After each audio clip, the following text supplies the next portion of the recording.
Bom dia a todos, obrigado por terem vindo, saído das suas casas tão cedo para vir acompanhar essa conversa. Eu acho que é um tema mais alto. Tá, beleza.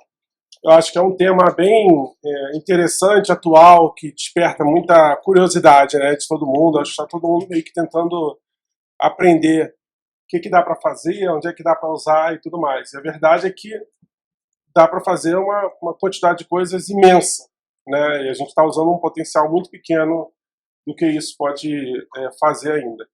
Então, para os ansiosos como eu, essa apresentação já está no yara.cc/prompt. Só quem quiser a apresentação, tem dica de prompt, enfim, pode acessar.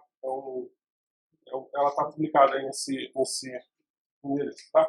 Eu sou o João, sou fundador da Yara Digital. A gente desenvolve soluções de IA conversacional. O que é isso? Né? Soluções de sistemas que são acessados, sistemas, aplicativos, experiências que são acessados por voz, em linguagem natural. A gente desenvolveu o jogo do Jurassic Park no ano passado, para o lançamento do filme, desenvolveu o jogo do Sonic, de voz, aí fez experiências para da Johnson Johnson, fez o jogo da Disney, um jogo de histórias interativas para o Dia das Crianças do ano retrasado. E aí se envolveu com diversos projetos de voz desde então. Tá? Desde dezembro, eu venho. Acho que todo mundo foi pego de surpresa aí por esse anúncio do ChatGPT. Né? Não era uma tecnologia que era nova, particularmente. A parte científica já tinha sido desenvolvida 4 anos antes, mas sim foi a primeira vez em que alguém pegou tudo que estava disponível em termos de modelo e colocou num chatbot, para que as pessoas conseguissem usar sem ter nenhum conhecimento prévio. Então, o benefício do que a gente tem hoje em mãos é que a gente tem o acesso a uma quantidade de tecnologias muito grande com o uso conversacional. Então, você consegue acessar esses modelos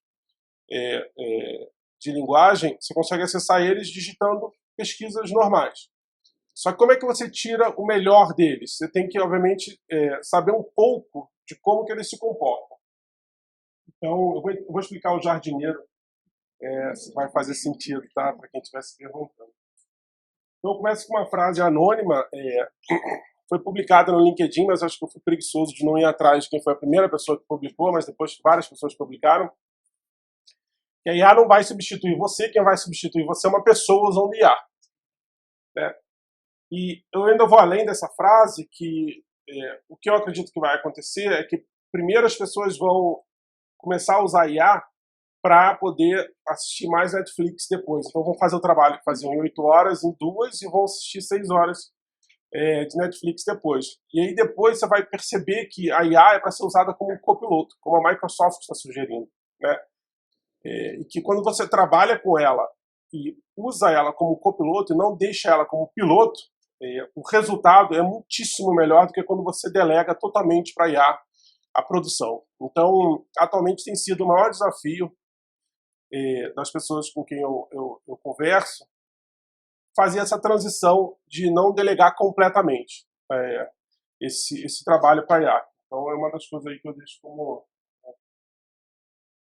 informação. Então, o atual estado da inteligência artificial, essa aqui é uma foto minha, que foi submetida para uma IA, a mais famosa que tem, dessa geração de avatar, e o resultado foi muitíssimo ruim, como vocês podem ver. Por quê? Né? Porque ela precisa de contexto. Então, quanto maior o contexto que ela tem, melhor a resposta que ela te dá. Uma frase que se chama garbage in, garbage out, que é, se você coloca um prompt, uma pergunta que não está bem estruturada, a resposta vai vir tão, tão boa quanto é a qualidade do seu prompt. Tá? Então, tudo é contexto.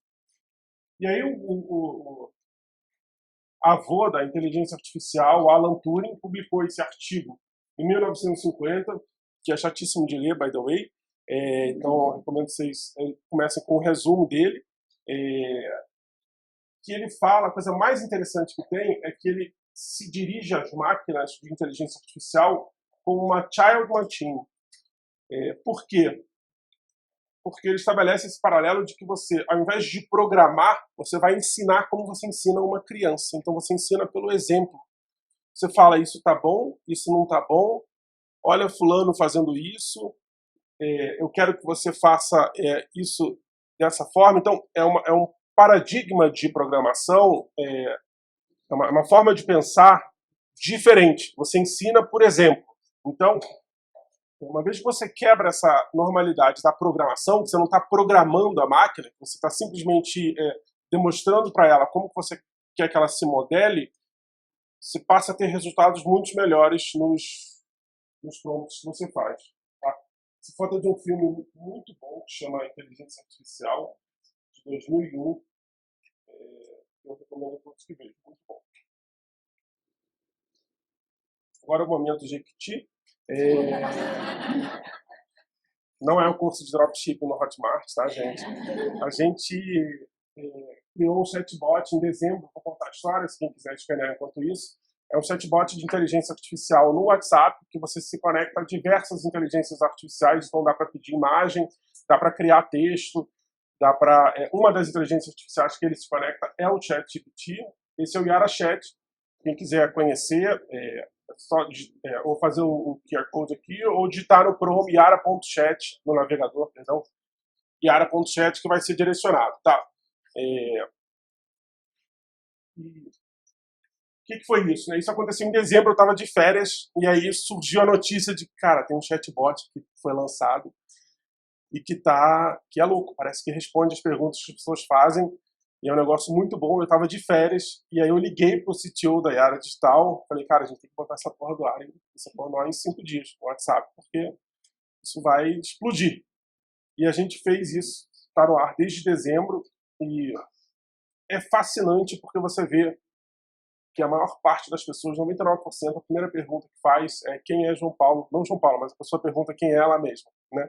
O que comprova a grande desconexão da expectativa da pessoa com o que a máquina pode fazer, né? E ainda bem que vocês estão aqui hoje, que significa que vocês querem dar esse espaço para se desconectar disso, que não é sobre você perguntar para a máquina sobre você, ela pode fazer muito mais do que isso, né? E eu espero que vocês procurem um analista ou quem quer saber mais sobre si, porque é a melhor forma de você saber quem é você.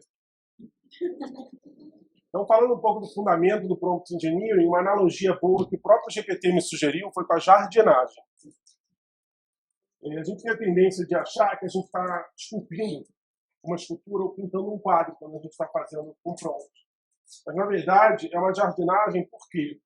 Porque ela tem processos contínuos de melhoria. Um prompt ele nunca está feito completamente. É uma coisa que constantemente precisa ser atualizada. Tá? Então você tem, na primeira parte, a parte do plantio, que é muito conectada a essa ideia do contexto. Então, o que você dá para a Terra, como é que você beneficia esse prompt. É muito importante para você tirar uma boa informação. Aí você tem a rega, né, e a nutrição, que está muito ligado à profundidade da informação que você coloca. Então, se você coloca um contexto pequeno, você vai obter uma resposta mais rasa. Se você coloca um contexto maior, a tendência é que você obtenha uma resposta melhor. A poda, porque depois de feito o prompt, você tem um processo iterativo, contínuo, de, não, isso aqui não está legal. Ah, isso aqui não está legal. E aí eu já me peguei várias vezes também, no final de uma sessão de prompts, chegando e falando, tudo bem, agora como é que... reescreve o meu prompt inicial da menor maneira possível para obter o mesmo resultado. E aí ele mesmo refaz o prompt. Então eu estou lá na 11ª iteração e eu peço para ele mesmo reescrever tudo em um prompt só. Então, esse processo de poda e melhoria. Monitoramento é necessário, porque quando você coloca isso em produção, você vê como que os usuários estão interagindo e você vê oportunidades de melhoria. Porque você vê que o usuário pensou numa forma de perguntar que você não tinha pensado. Então você tem que voltar no seu prompt. E a adaptação também tem a ver com a evolução. Porque uma vez que o usuário está conseguindo pegar a resposta que ele queria com o seu prompt, ele passa a exigir outras coisas. Então você precisa mudar o seu prompt para prompts que são que estão em produção, né, para poder obter melhores resultados, tá? Por exemplo, no Yara Chat, a gente não simplesmente submete o que a pessoa faz pro GPT, para nossa, a gente tem uma NLU que faz a análise do que a pessoa perguntou e decide para qual IA ela vai mandar a pergunta da pessoa, né? Quando você analisa isso, você vê que você precisa fazer um pré-processamento do que a pessoa falou para poder obter um resultado melhor. Então, a gente usa IA, por exemplo, para fazer um reconhecimento de Entity Recognition, que você decompõe a frase para poder entender o que a pessoa está querendo dizer com a frase. Então, em vez de você usar o paradigma usual que você tem numa NLU, que é de você ter o intent e a utterance, você pede para o próprio LLM fazer essa análise.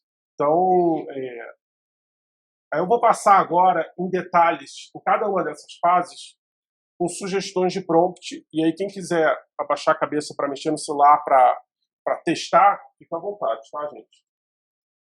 A ideia é que fosse interativo e por isso até que eu compartilhei o link do Yara Chat, tá? Contexto, você fala sobre quem você é. No caso, eu não sou um atleta, tá, gente? Mas as outras informações são verdade. E você precisa dar o contexto, porque a IA precisa saber de onde você está vindo. Então, se você fala que você é um fisioterapeuta, ela vai conversar com você na sua linguagem. Se você fala que você é uma pessoa que teve uma lesão, ela vai conversar com você em outra linguagem completamente diferente. Então, você precisa passar o seu contexto para ela poder entender de onde você está vindo. Da mesma forma, você precisa dizer quem ela é. Então, você pode falar que ela é um astronauta. Eu já fiz um teste que eu falei, você é uma vending machine, uma máquina dessa de tirar lanche, né? E você está no escritório, está de noite, todo mundo já foi para casa, como é que você está se sentindo? E aí ela começa a discorrer, eu acho isso arrepiante, acho que eu sou nerd mesmo, né? E ela começa a falar sobre como é que a máquina se sentiria sozinha no escritório de noite, que não tem ninguém interagindo com ela. Aí já tentei com você é uma porta, você é uma planta, então dá para... ela assume essas características de objetos animados ou não, que é incrível você explorar com isso e entender até onde você consegue ir com essa ideia de persona. Eu vou mostrar um exemplo que a gente tem publicado sobre isso, que é esse diretor de criação, que é interessante. Sobre exemplos, você consegue, no prompt, passar uma expectativa de como que você quer receber não isso. Você consegue passar no prompt uma expectativa de quais são respostas aceitas. Então, nesse caso aqui, é um prompt de análise de sensibilidade. Então, eu botei lá a frase, eu não gostei desse produto, o sentimento é negativo. O produto vai além do esperado, o sentimento é positivo. Aí eu coloco a pergunta do usuário e falo, diga qual é o sentimento. Então, ela aprende com o que eu coloquei e ela entende que eu estou querendo obter uma sensibilidade que é positiva ou negativa, e eu ainda dei exemplos para ela de como se parece uma sensibilidade positiva e como se parece uma sensibilidade negativa. Então, isso ajuda demais para você ter um prompt mais redondinho. E aí, a parte da formatação, que aí sim, você pode pegar um conceito, pedir para explicar para uma criança de 5 anos, você pode... Gente, deixa eu tocar um pouco assim, só um segundo. Você pode formatar, e isso é game changer para quem trabalha com conteúdo, porque imagina você ter uma massa de conteúdo,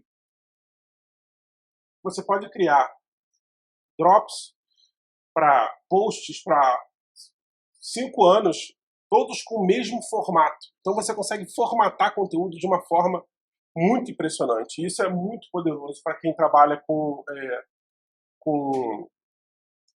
criação de conteúdo e tudo mais. É você conseguir uniformizar isso e não precisar passar pela coisa da edição, o que tirar, o que não tirar. Então ela consegue fazer essa homogeneização do conteúdo para todos ficarem parecidos, em termos de formato, né? Aí tem outras coisas interessantes, que ela pode responder num formato de arquivo. Então eu já pedi para alguns prompts que a gente tem em produção, a gente pediu para ela responder num formato JSON. Então é um formato que você usa para trocar informações entre sistemas, né?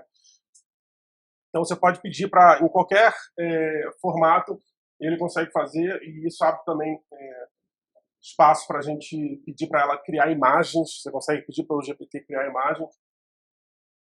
Então, outras dicas para obter bons resultados, eu vou passar um pouco rápido aqui, porque não deu tempo de fazer um slide para cada um, e eu acho que ia ficar com muita informação. Tá?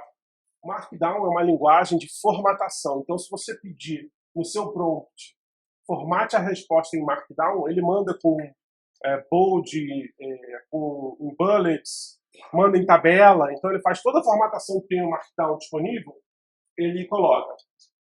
O Beamer e o TickZ, tem alguém aqui que é da academia, que é de faculdade, professor ou alguma coisa do tipo? Não. São coisas bem conhecidas para quem trabalha. Olha ali, vamos olhar. São dois formatos de uma linguagem chamada LaTeX, que é usada, qualquer paper que vocês leiam, ele foi formatado nessa linguagem. E aí, cara, você consegue gerar um PowerPoint. Esse Beamer é um formato de apresentação, tá aqui, que você consegue pedir, por exemplo, me fale sobre mitose e meiose. Faça uma apresentação de 6 slides. Eu não sei de onde é que eu tirei isso, deve ser calma. E ela faz, cara, a apresentação é muito louco, porque ela faz uma linguagem, ela escreve na linguagem de programação, nessa linguagem, que é Beamer, e aí depois você sobe isso num programa que renderiza isso, né, que é o Overleaf. Mas ela escreve na linguagem de programação, é muito louco. E aí a apresentação fica pronta. Ou você pode pedir uma imagem, esse TickZ, e ela também cria a imagem que você quiser. Então, cria gráfico. Eu criei, agora submeti para uma hackathon, um fluxograma. Eu vou mostrar para vocês. Você consegue criar imagens de fluxogramas, o que quiser com isso, tá? Aí outras dicas legais. Chain of Thought é quando você fala para ela como que ela deve pensar para fazer uma atividade que demanda muito espaço. Então, você, por exemplo, tem aquelas probleminhas do tipo, Maria tem 5 anos, Francisco tem 8, quantos anos tem Roberto? Então, você bota isso, não tem resposta, tá, gente? Acabei de inventar. Você bota isso, aí você coloca embaixo os passos para ela resolver esse problema. Aí você bota um outro problema e ela resolve usando esses passos. Muito louco. Reflection, interessantíssimo. Para quem tem filho pequeno, conhece bastante o que é reflection. Ela dá uma resposta e você fala, tá certo o que você fez? Revê o que você fez, pensa o que você fez. E, cara, eles perceberam que essa segunda, quando você faz o reflection, foi uma descoberta que eles tiveram há pouco tempo atrás, se aumenta a assertividade em 90%. Bizarro. Só de perguntar. E ela fala, não, desculpa, na verdade é isso aqui. Então, você faz um prompt, aí recebe a resposta, aí você faz o reflection, que é avalie a sua resposta e veja se você considera que é a melhor resposta que você poderia ter dado. Single Instruction é uma dica que eu dou para todos, que é o seguinte, tem gente que põe prompt, faça uma apresentação sobre mitose e meiose, resuma, depois faça uma imagem, e depois poste no LinkedIn e suba uma foto no Instagram. Cara, o bichinho se perde. Então, a ideia aqui é que a gente passe uma atividade de cada vez. Então, que não construa um prompt que faça mais de uma coisa. Tá? O SVG é um formato de construção de imagens vetoriais para a internet, que ele é um formato que é construído por programação. Então, você pode construir imagens ou logotipos pedindo para que ele escreva no formato SVG. Então, tudo que você consegue construir em programação, você consegue obter o resultado. Então, a dica aqui é, crie um logo, e eu tinha criado um para cá, para a comunidade, mas ficou horroroso, eu não trouxe. Crie um logo da comunidade Bots Brasil, que é uma comunidade que fala sobre isso, na linguagem SVG. Aí ele cria o código, você sobe no renderizador de SVG e ele aparece a imagem. Então, é isso. O prompt chaining está muito ligado ao reflection e chain of thought, que é você construir um prompt em que ele encadeia as instruções. Então é uma forma de você... E eu botei exatamente os termos aqui, porque é para facilitar a busca. Vocês botam isso no Google, ele já vai sair uma porrada, ou no YouTube já sai uma porrada de informação sobre como fazer. Tá? E prompt chaining é sobre isso, é sobre você encadear os prompts. E o Do You Know é uma coisa também muito interessante, que você, antes de começar a sua sessão, você fala para ela, vou falar para ele, não sei se tem gênero no chat GPT, mas enfim, fala para ela, você conhece sobre tal evento? Aí ela fala, conheço. Aí você usa a informação. Se ela não conhece, você tem que passar essa informação como contexto. Então, é muito interessante para você ver o que está treinado ou não dentro da ferramenta. E com essa pergunta, você conhece sobre, você consegue chegar nesse resultado. Tá? Isso aqui, gente, eu tenho um grupo de IA no WhatsApp, momento de repetir de novo, que a gente troca notícias, enfim. E eu postei isso, que era... Essa aqui é uma semana minha de uso do... E aí, algumas semanas atrás, eu passei o número de buscas que eu estava contando, né? Buscas no Google versus GPT. Algumas semanas atrás, eu passei esse... Estou procurando mais no GPT do que no Google. Então, é um dia a dia, vocês vão ver quando entrarem na apresentação, o tipo de coisa que dá para fazer no dia a dia usando o GPT. Né? Esclarecer dúvida de algo que você estiver lendo, criar um questionário de 10 perguntas, submeter um código de uma outra pessoa não comentado e pedir para comentar o código. Teve uma vez que eu submeti um código meu, pedi para ele comentar, depois, a partir do comentário, eu pedi para ele reescrever como se fosse um engenheiro de software sênior. Então, dá para fazer refatoração aí, para quem quiser. Aí, criar apresentação de slides. Estava ideando um produto e eu pedi para ele me ajudar a identificar qual seria o principal diferencial desse produto em relação às soluções do mercado. E aí, obviamente, você precisa perguntar para ele se ele conhece as soluções. Se ele não conhece, você tem que subir um parágrafo falando da solução e aí ele passa a trabalhar. Isso no dia a dia foi o que mudou na área digital com a introdução dessas ferramentas. Tá? A gente usa o GPT hoje para criar o fluxo conversacional. A gente usa para criar as variações de diálogo, que a Duda falou. A gente usa para criar conteúdo para skill. A gente usa para criar os fallbacks, para fazer uma experiência muito mais humana. Fallback é quando você está conversando com o robô e aí você fala alguma groselha e o robô fala, eu não sei nada sobre isso. Então, que é um negócio mega impessoal. Então, para ficar mais humano, aí você cria 60 fallbacks. Fica um negócio bem mais palatável. Criar frases de treinamento. Analisar dados. Então, você pode pegar o resultado que vem do robô e analisar usando o GPT, retreinar o robô e executar a aplicação. Você pode subir um modelo de interação, suas intents e suas deterrências, pode pedir para ele executar.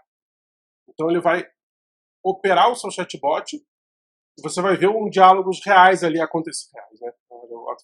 Vai ver os diálogos reais acontecendo e outra forma de você revisar o seu trabalho. Aqui algumas experiências. Tem 55 segundos. Aqui algumas experiências. Então, essa é uma diretora de criação. Obrigado. Essa é uma diretora. Vocês podem ficar até 5 da tarde? E é uma diretora de criação que é o seguinte: você sobe o nome da marca, do cliente, aí bota, sei lá, Havaianas. Aí sobe um briefing da campanha. A Havaianas quer criar uma sandália para o verão para estimular todo mundo a sair de casa durante o verão. E aí ele cria, cara, muito louco, ele cria a campanha inteira, com todos os aspectos estratégicos da campanha, as ideias e tudo mais. Então aqui no prompt, eu botei aqui o primeiro parágrafo, aqui tem a persona, né, e você vai agir como diretor criativo de uma agência de marketing, sua responsabilidade é liderar a visão criativa. Cara, putz, onde é que eu peguei isso? Cara, eu fui no Glassdoor, peguei um job description de um diretor de marketing. E aí você sobe o job description aqui, então a informação está disponível. Você tem que manipular ela para poder criar um contexto que faça sentido para a sua pergunta. Então eu subi o job description, aí eu peguei o plano de marketing, também peguei um exemplo de um plano de marketing pronto, estruturei aqui no output. E aí o output will be the following. Aí estruturei o output. Aqui algumas recomendações, e aqui, cara, eu botei que é muito irado, porque eu fiz isso pensando como uma agência específica faria. Então eu subi aqui a visão e missão da marca, da agência. Então eu ainda passei nisso tudo aqui, eu ainda passei um verniz de que, caramba, você vai apresentar isso como uma agência que observa esses princípios. Aí tem todos os princípios da agência. Esse foi um outro experimento que a gente fez. Está tudo publicado também, gente. Se vocês entrarem em ara.chat, vai aparecer lá todas as experiências, tá? Que é um help da Amazon. Se você entrar lá na página da Amazon, amazon.com.br/help, tem lá aquela parada puta desagradável de FAQ, né? Que tem vários artigos, você tem que ficar procurando o que você quer, não sei o quê. Aqui, a gente fez um embedding, é uma das técnicas que tem de você conseguir pegar conteúdo e treinar em conteúdo específico, para criar um chatbot. Foi criado em VoiceFlow. Criar um chatbot para você conversar com esse FAQ. Então, é uma coisa que eu achei legal. Aí eu fiz uma extensão de Chrome que pluga na página de jobs do LinkedIn. Quando você passa por uma vaga,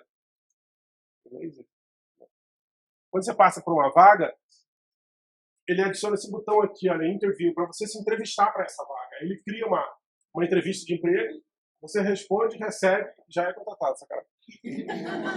Você responde e recebe feedback na entrevista. Então ajuda você a se sentir seguro se aquilo ali faz sentido para você ou não, né?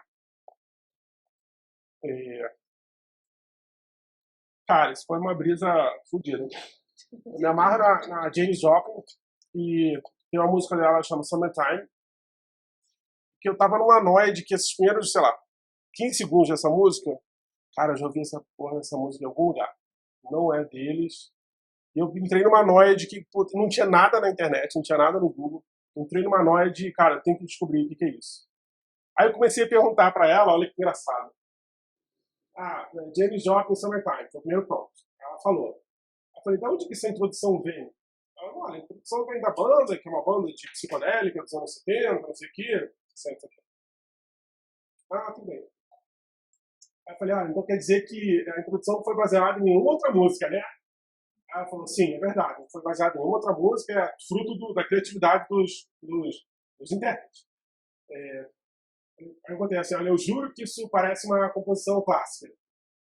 Aí ela seguiu no negócio, falando, cara, você tá viajando.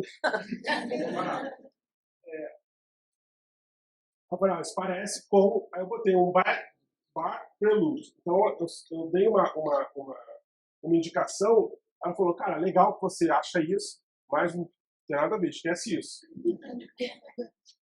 Aí, cara, eu dedilhei o teclado, as notas da introdução, e botei, cara, essas aqui são as notas da introdução. Você tem certeza que isso não tem nenhuma música clássica? E ele saiu com a música clássica. Pica, bizarro. Então, duas composições separadas, 250 anos de distância, não tinha conhecimento nenhum disponível na internet sobre isso. Então, acho até que a grande, que eles chamam de AGI, né, que é Artificial General Intelligence, o grande breakthrough que está sendo esperado é que a IA vai conseguir gerar conhecimento. Então, esse é um tipo de coisa que a IA pode conseguir sozinha gerar paper científico, gerar descobertas com conhecimento disponível. Então, você pega o todo do conhecimento disponível, que é a internet, dá na mão da IA e a IA começa a fazer essas relações. E aí esse tipo de coisa acontece. Aqui foi um experimento que eu fiz de batalha naval.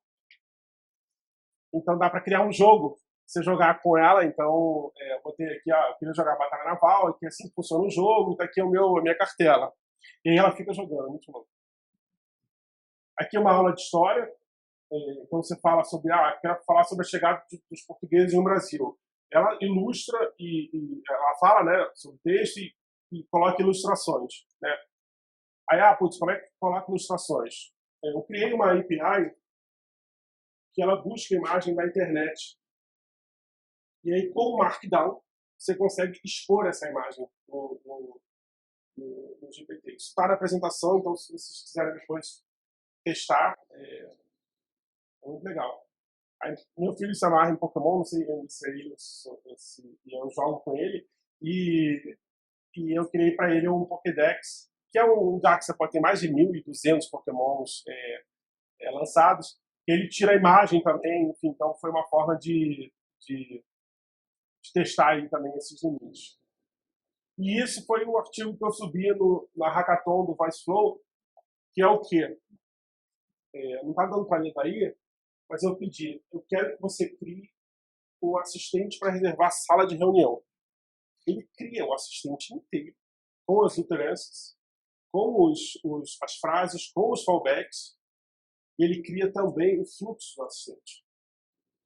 Esse fluxo do assistente ele criou usando aquela linguagem, o TXZ lá que eu falei, né? Ele cria um código que cria um fluxo.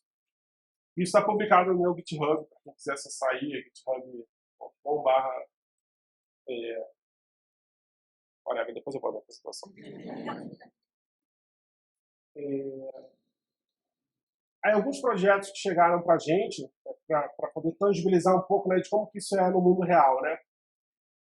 Então, uma marca de molhos queria uma forma de as pessoas usarem mais molho. Então, a ideia é construir um chatbot, que as pessoas colocam no chatbot itens que ela tem dentro da geladeira, e aí recebe a receita, uma sugestão de receita criada na hora. Então, IA generativa. Marca de amaciante. Tira uma foto, aí recebe uma sugestão de look do dia. Tira uma foto sua, né? Recebe uma sugestão de look do dia. Aí marca de painéis solares. E pediu nossa ajuda para fazer um script de pré-venda e de pós-venda. Então ele falou, João, as pessoas chegam aqui para comprar painel solar, tem uma porrada de pergunta, eu gasto um tempão com pré-venda. Então você pode botar isso dentro de um chatbot, fazer uma especialização. Eu não recomendo fazer um chatbot de propósito geral, usando LLM, mas sim pegar um destaque do chatbot, uma jornada, e colocar ela com LLM, né? E a sugestão aqui foi essa. Aí marca de produtos para criança. Fazer um chatbot de cuidados, que os pais podiam fazer perguntas e receber orientações. Aí outras duas sugestões aí sobre geração de conteúdo. É possível vender projetos usando IA generativa em que você gera conteúdo para as pessoas. Então essa marca procurou a gente, era uma marca de saúde mental. Ela procurou a gente para criar conteúdo para cursos deles sobre ansiedade, sobre depressão, tudo mais. Então, a ideia é usar a IA para gerar esse conteúdo e aí esse conteúdo obviamente, passa por uma supervisão humana e depois é publicado. Aí uma outra empresa do setor farmacêutico procura a gente para gerar conteúdo sobre vacina da gripe. Então, você pode usar a IA como um motor de geração de conteúdo, né? Esse aqui foi um projeto que a gente fechou recentemente, que a empresa procurou a gente para gerar, uma empresa multinacional, muitos funcionários procurou a gente para gerar aqueles e-mails de fulano de tal está entrando na empresa, e as boas-vindas a fulano de tal. Tem um parágrafo, sabe? Manja? Então criou a gente para gerar uma máquina, mas é um script para que pudesse gerar esses e-mails de novas contratações. Aí uma outra marca de moda procurou a gente para criar um chatbot. Estou fazendo café. A gente vai ficar mais assustado com isso aqui. Vocês sabiam que nesse prédio aqui aconteceu o maior incêndio da história de São Paulo? Edifício Andraus. Depois procurem na internet. Enfim, eu acho que o Fantasma está fazendo café para ele, mas não tem problema. Chatbot pro Dia das Mães. Então, cara, é um negócio emocionante, até porque quando o cliente começou a usar o protótipo que a gente fez, a cliente botou assim, mas eu não tenho dinheiro para comprar presente. E aí o chatbot, que era de uma marca de moda, respondeu, não, tudo bem, não tem problema, não tem dinheiro, faz uma coisa especial para sua mãe em casa. Então, e aí depois a gente correu para botar isso no script dele, porque ele fez isso de bom grado. O robô, ele já vem programado, né, com uma série de instruções que o próprio criador, a própria OpenAI, coloca no GPT, né, no modelo. Mas quando você vê um comportamento que é um comportamento que você achou legal, é bom você reforçar isso. Você bota isso na instrução dele para reforçar para ele que, olha, repita mais esse comportamento. Então, esse faz parte daquele processo lá de melhoria. E aí não vai dar tempo, já não deu tempo, né? Assuntos para um outro encontro. Como é que é o DevOps em Generative AI, né? Que não é simplesmente você pluga o ChatGPT numa coisa que está em produção e vai funcionar. Não é, tem uma latência fodida. Uma outra coisa que a gente fez em dezembro foi criar uma skill de Alexa para se falar com o GPT. Só que a latência do GPT média são 9 segundos. Eu não sei se vocês já conversaram com alguém que demora 9 segundos para responder, mas dá nervoso. Então, em voz, cara, você não pode. Voz é 3 segundos que a Alexa recomenda. Então, foi um puta tiro no pé, mas e depois a gente trabalhou o prompt para simplificar, fazer um pré-processamento e sair respostas menores e mais curtas. Então, a gente conseguiu fazer uma coisa ativa. Quem quiser conversar com a Alexa abrir Yara, e aí vai aparecer. Enfim, explorar a arquitetura técnica de uma solução de AI, como é que é a carinha disso, né? Explorar file tuning, embeddings, são duas formas de você criar modelos de linguagem para conteúdos específicos, né? AutoGPT, AGI, que é o próximo passo da inteligência artificial, é a inteligência artificial que opera sozinha, então eu carrego um programa no meu computador e peço para ele ser o meu criador de conteúdo. E ele fica funcionando constantemente, monitorando temas na internet sobre um assunto de interesse meu, processa esse tema, publica no LinkedIn, responde os posts, então ele fica trabalhando autonomamente, em vez de trabalhar como um script. MemoryGPT é outra linha de pesquisa que está muito vigente hoje em dia. As pessoas estão explorando como acrescentar memória às perguntas que elas fazem, que é o quê? É você ter uma experiência de longo prazo. Então você falou há 15 dias atrás, a IA conseguir lembrar do que você falou. E a multimodalidade, que é você usar várias IAs ao mesmo tempo, é o que a gente está tentando fazer com a Yara Chat, que é usar a IA de geração de imagem, geração de texto, geração de áudio, você usar todas elas de forma orquestrada. Bem, obrigado, pessoal. Aqui tem uns canais aí para a gente se conversar. E é isso. Obrigado, galera.